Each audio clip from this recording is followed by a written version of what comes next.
here at the live Illuminate podcast party featuring CEOs from LightForce, Embrace, Grin, and the podcast host, Chris Cetta.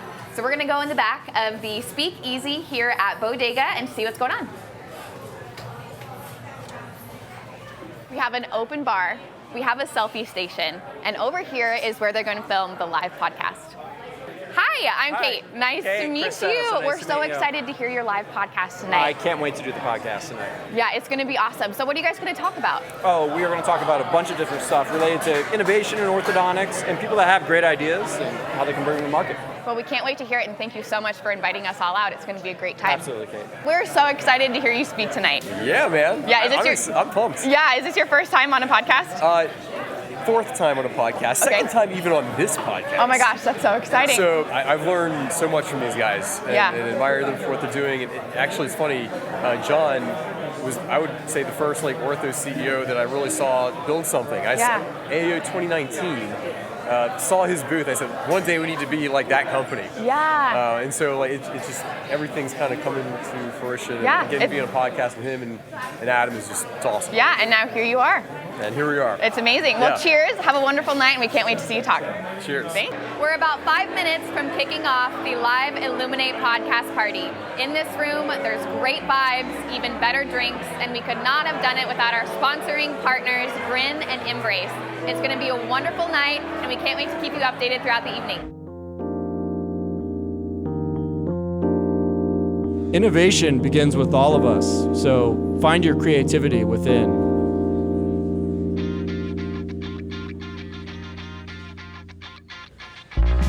I'm Dr. Chris Cetta, and I'm shining a light on the innovators of our profession. Welcome to the Illuminate Orthodontic Podcast Live. Come on, dude.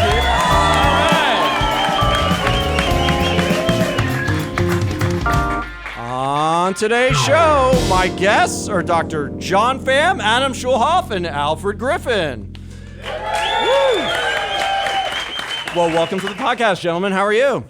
Fantastic. Awesome. That's fantastic. Fantastic. That's a new one. I need to get on that level.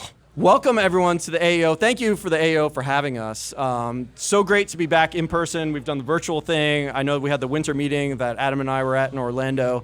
But so great reconnecting with all of you. Guys, do you have a favorite part so far? Or what are you looking forward to? You know, I think it's just super awesome to be in person again and seeing all these beautiful faces. And I think orthodontists have always been innovators, but this year more than ever, we realize that change is about to happen. So you might as well be a part of the change, creating it, than reacting to the change. So kudos to everyone here. Yeah. Nice. I was just going to say the alcohol, but... Yeah, I'm pretty sure most people are here for the tequila more than the podcast, but that's cool. Default for me was the alcohol. The second thing, and actually I take it back, the most important thing, meeting a lot of people in person that meant so much to our journey and getting going and actually putting a face to the name. It's so funny.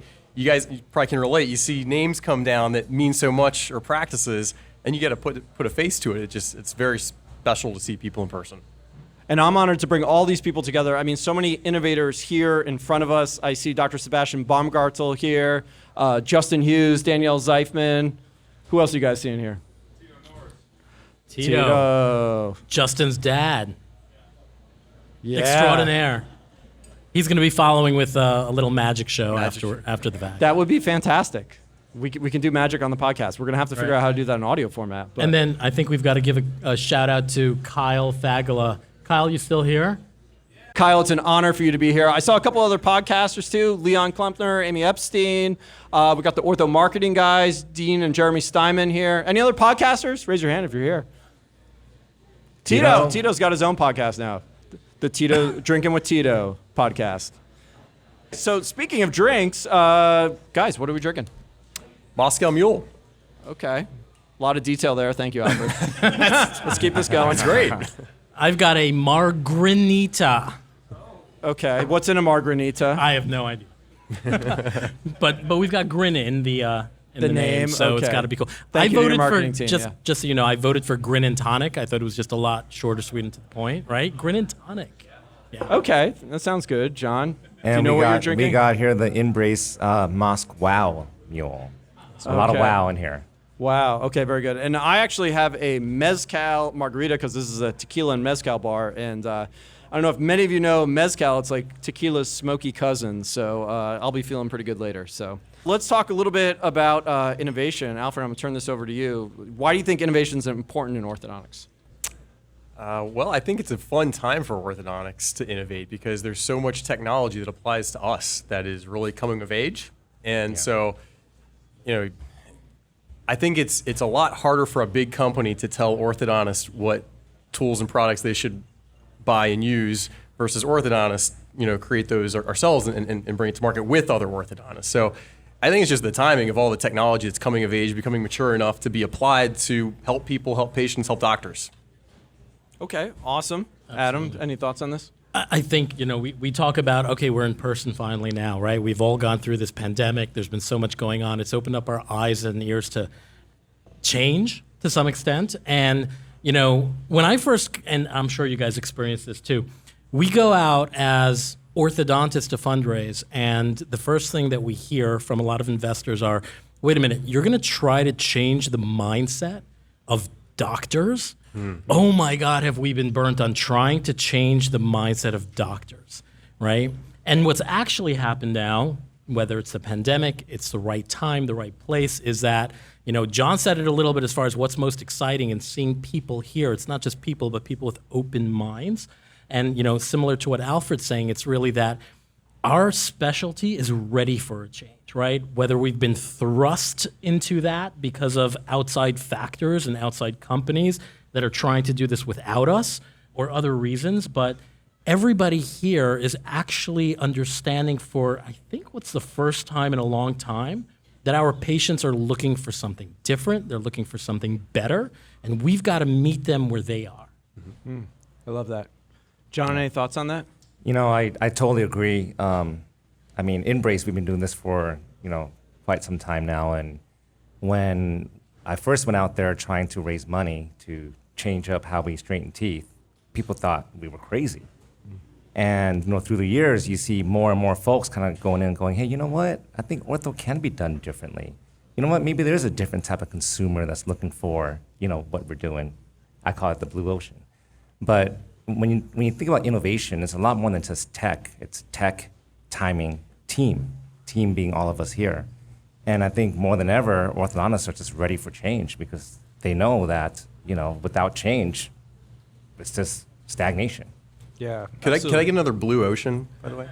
Yeah, we all have to drink when This John is says tonight's blue ocean. drinking game, Yeah, right? cheers, by the way. Great name for a drink. Yeah. So what do you guys think, speaking about that, what will the future orthodontic practice look like? Any thoughts? For me, I think it's about growth. I think it's about, a lot of people that care about how they look. People get ortho because they want to look better. They want to feel better. And people who want to look better don't want to look worse before they look better. So, a lot of people on my team now, they're in the aesthetic space, Botox, Juvederm, LASIK. And, this new consumer are people that want to look better right away, no compliance, instant gratification. And that's what we're trying to do here at Embrace. Awesome. So go ahead, Adam. Look, I'm just going to add more to that, and Alfred is as well. Look, the reality is that, yes, aesthetically driven, but also the fact that everything is available to consumers these days in a very different way than it was back when orthodontics was a very, very young profession. And we've got unbelievable new technologies, but that technology has to be something that isn't just a shiny new tool for an orthodontist, but it has to be something that's actually making a difference to the patient in their life, in how they're interacting, communicating with the orthodontist, and how many times they have to come into the practice, and how efficient the appliance is so that they can come into the practice less frequently. Every single person in this room, half of you are on your mobile devices right now, somehow ordering something, interacting with something, watching something, and that's just the way we get through our daily life right now. And so if we don't start changing not just the way we see our patients, but the way we interact with our patients, communicate with our patients, we're really going to be left behind. And that's really what the future holds, between having it something that does not show and is pre-programmed and I dare say autopilot, because the orthodontist still is key in this process, we're having something truly custom, where patients understand that custom is better. And not just customizing the tool, but actually customizing the journey. That's exactly why the three of us are here, and that's where the future is. Yeah, I love that. Alfred, do you have anything to I have say? very little to add to that. I mean, that. Okay, you well can just done. drop the Well mic. done. Can we throw it on the Yeah. floor? I do want to pile on top of this one thing, though, Yeah. now that you're getting me kind of revved up here a little bit. Oh, okay. Blue ocean, blue ocean. That's two more I just drinks, got 2 one. shots for Cheers, everybody everybody. here. No, Drink. look. I think the future of ortho, even just the way consumers come in and learn about us, is going to be different. And you notice I call them consumers, because until they sit in your chair and you treat them, they are consumers. So we got to think like one, right? The last 100 years, most of our patients came from where? The GP, right? That's our referral source. So I didn't realize it when I was treating, but for most of my life, I was treating to make the GP happy, so he or she would send me more patients. But nowadays, a lot of ortho is being done in-house. So now, what's my real referral source? It's making that patient happy, empowering that patient. So I think the next 100 years isn't just about doctor empowerment, it's also about consumer empowerment. And we got to keep that in mind as we think about what technologies we have in our offices that we offer them. Yeah, and all right, now I have a thought now. There so you go. Thank you for triggering that, John, as you usually do.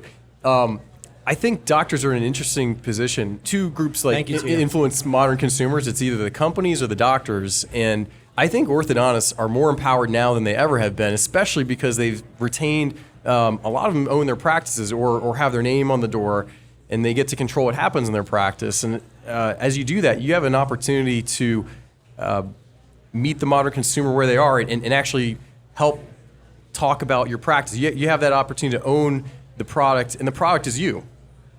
And I think that's, I guess the only little nuance to that is that it's not the companies that are marketing on your behalf. It's you have that opportunity to do it yourself as a practice owner.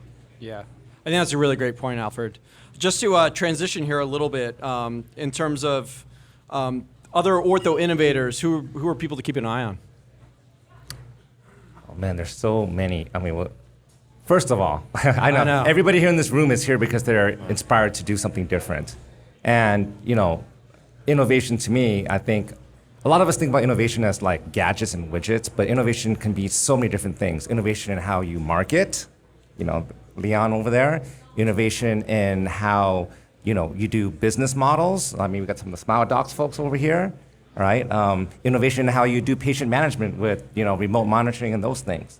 So innovation means a lot of different things that we can all keep our minds on and contribute in our own ways.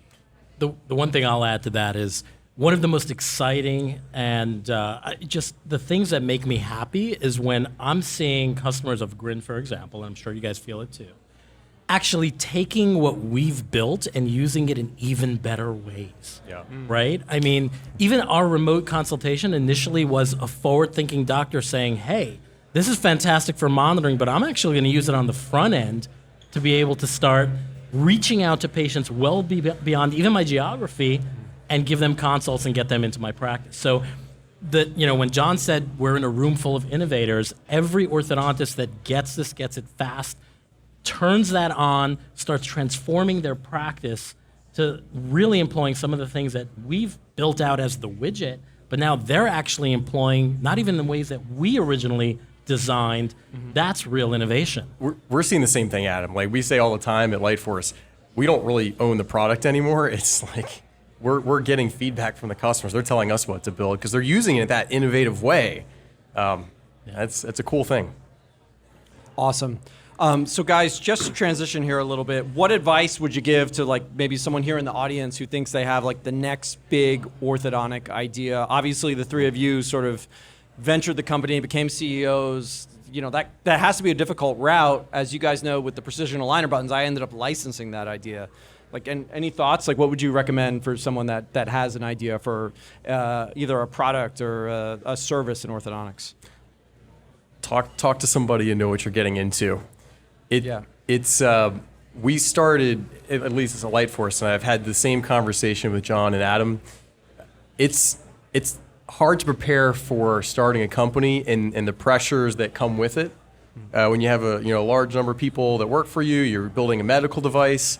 They're legal, financial, especially when you take money, the pressures to do certain things and change. And so to scale your culture, to do the things you want to do, stay true to your mission, it's a hard thing when you're juggling a bunch of people that work at a company and outside pressures. So know what you're getting into, I guess what I would say. When I started LightForce, I saw John Pham kicking butt at AAO 2019. I said, that's what, Nice. I think that looks really cool.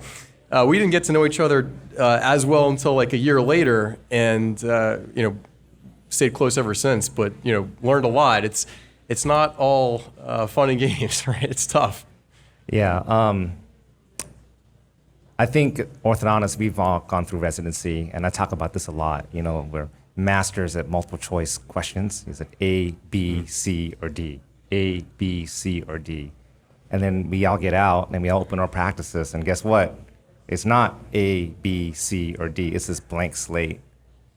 So when you're innovating and you're really trying to blaze trails and do things, you see a different kind of future, you got to really believe in that why. It's not about the money. It's not about the ego. It's not about being CEO. It's something that you got to really, really deeply care about, so much bigger than yourself. Yeah. And surround yourself with people that will support you with positivity, because there's so much negativity in this world, so much, trust me. Everybody can tell you why you shouldn't do something, but the people who can tell you that you can do something, stick with them. And I will give a shout out right now. Adam, when I was a resident, Adam, Anil, there were these crazy guys on the podium just doing things completely differently. And it gave me hope that, I can do things my own way, right? And then, I met Alfred when he was a resident, and I was like, Alfred, you do your thing. He was asking me all these crazy questions. I'm like, look, this guy is gonna do something. Like, are you trying to invent something? So my co-residents here know what he's talking about. Yeah, I was that jerk in the back of the room asking all the obnoxious questions. He was busting my chops. But I was but that was what I thought was cool. Is like, John had just raised a $6 million round, and he was coming to our residency class talking about this process. I was like, oh my gosh, this is possible. It's like, And I'm sorry, Adam. Yeah. It is about what's possible. Mm-hmm. And if I can just kind of share my story, at that time we raised $6 million. I thought that was a shitload of money, excuse my French. And then we went on to raise like $75 million, and then our most recent round was $100 million, and now we're talking about $500 million, right? And to think that big, right? Can ortho be that big?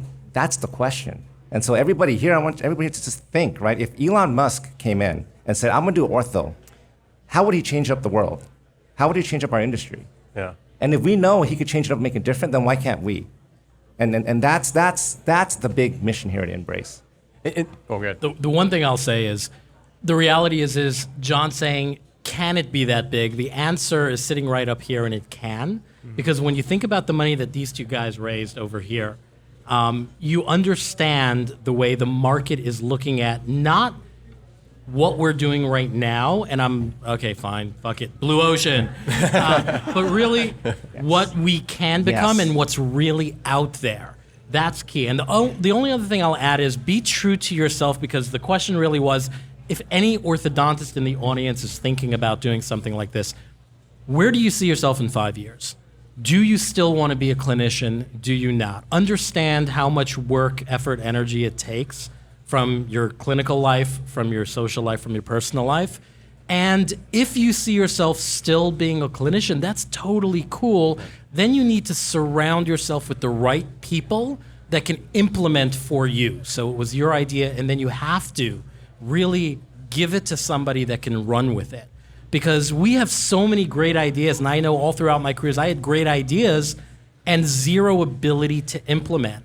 So it's either making that decision we are going to implement, or surrounding yourself and finding the people that can. But to your point, it takes sacrifices. I mean, I know you still practice. I do. Exactly. But you have to make compromises to make that lifestyle possible. And seeing patients on Saturdays or whatever it takes, it's hard. I would never want to give it up, but it's personal choice. But it's hard to do all of it at the same time and do it well with a high level of quality. So Awesome. One final topic here. We're going to get back to the tequila and tacos, but I want to congratulate Alfred and John on the 2.0 release of your product. We're trying to get the Precision Button 2.0 together. Yeah, thank you for the applause. Let's just do a quick check-in on your products. Alfred, off to you. Sure. So what's new with LightForce? 2.0 was a big deal for us. We got a lot of feedback from our customers saying that it's not their best for this type of patient, or it's missing this component. And so, what we're hoping to build with 2.0 is create a standard of care for braces patients. And things that were missing were scan support for late mixed dentition patients, molar tubes was a big deal, Bolton, arch coordination, things like that were missing. And so that's been really fun. But I think the biggest challenge for us is going to be education and realizing that now there's a new thing you need to learn. Like if you extrude 7s, you might have a problem with a hyperdivergent patient now because it's actually going to happen. So I think there's still some challenges in education and making awareness, but it's been a big lift because you gotta, as you guys know, a product is not just a product. It's not just can you make it, but can you make it with quality, scale, and do people know about it and know how to use it?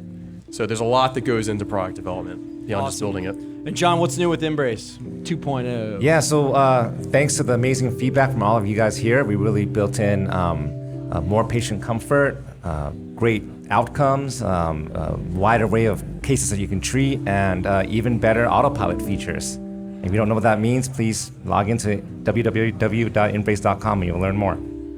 Awesome. And Adam, what's new with Grin? We have just brought to the market HI, human intelligence. Oh, The concept has always been that AI is really sexy and we're building out a lot of different AI, but I do not want a robot talking to my patient.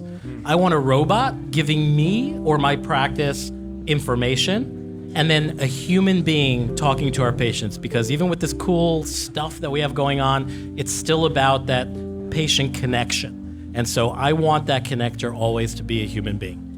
I just say I love that because a lot of times you hear marketing buzzwords like AI, machine learning, 3D printing. Technology for the sake of technology makes no sense. So I love what you do with that. Thank you. Awesome. Everyone, thank you so much for attending the first ever Illuminate Live. This has been an awesome experience. Cheers to all of you. Thank you, wrap it guys. up. We'll turn up the music. Couple quick thank yous here. I wish I had note cards, but it's just on a piece of paper. Thank you to the AAO for allowing us to have this event. At LightForce, Asia Bradley, Matt Handy, Michael Bonas. This would not happen without all of you.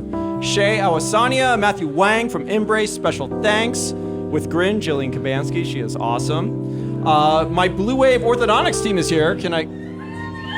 Let's hear ya. Neely, Katie, Bethany, Angela, Candace, Christy, and my colleague, Dr. Rob Galloy. Are you still standing? Get that guy another drink. Very good friends. David Spilker, Amy Weber, thank you so much for scouting locations and testing all the cocktails. They're there in the corner. They're not orthodontists, but they're really cool people. You should get to know them. Special thanks to the love of my life. She's in bright yellow. I lost her. Oh, she's up there. To my beautiful wife, Nicole. Everyone, round of applause. She's put up with... You are the sunshine of my life. I can't sing, but thanks, Tom. Yeah. And to wrap it up, this podcast would not be possible without my incredible Illuminate team. Skylar Adler behind the boards here. Tom O'Grady from London. Fender Rhodes. Thank you, everyone. Skylar, kick us out. Lead us out, brother.